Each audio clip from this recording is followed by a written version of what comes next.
사바이디 커이스 솔. 안녕하세요, 솔입니다. 오늘도 라오스 초등학교 3학년 도덕 교과서에 나와 있는 본문 내용을 가지고 공부해 보도록 하겠습니다. ท้าวสอนสัญญากับนางคำว่าวันอาทิตย์จะไปเฮ็ดบทฝึกหัดอยู่เฮือนนางคำท้าวสอนกำลังไปหานางคำพอดีท้าวสังมาสวนไปเตะบาสคำถามถ้านักเรียนเป็นท้าวสอนนักเรียนจะเฮ็ดแนวใดย้อนหยัง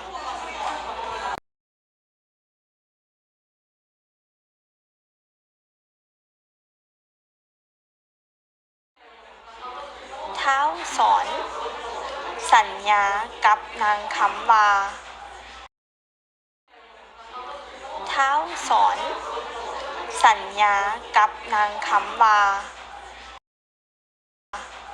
วันอาทิตย์จะไปเฮ็ดบทฝึกหัดอยู่เฮือนนางคำ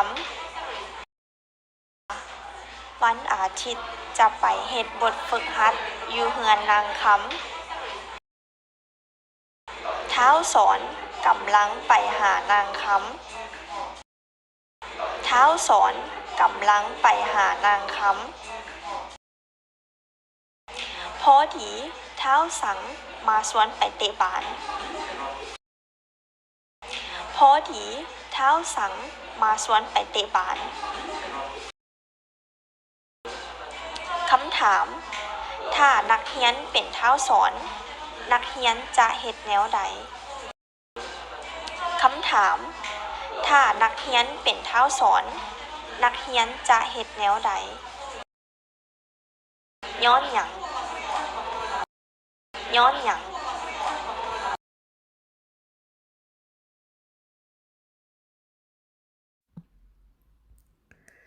써는 캄과 약속했습니다.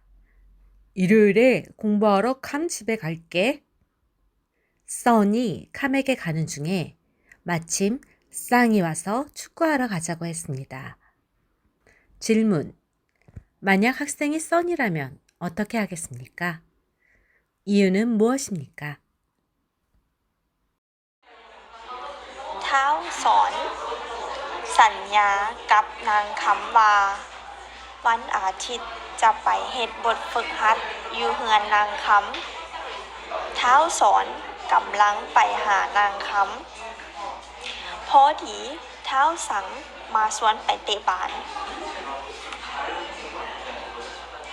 คำถามถ้านักเรียนเป็นท้าวสอนนักเรียนจะเฮ็ดแนวใดย้อนหยัง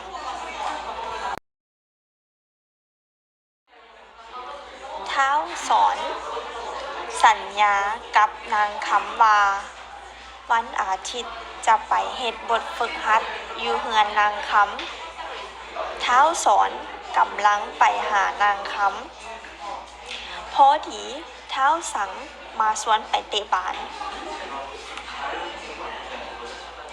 คำถามถ้านักเรียนเป็นท้าวสอนนักเรียนจะเฮ็ดแนวใดย้อนหยัง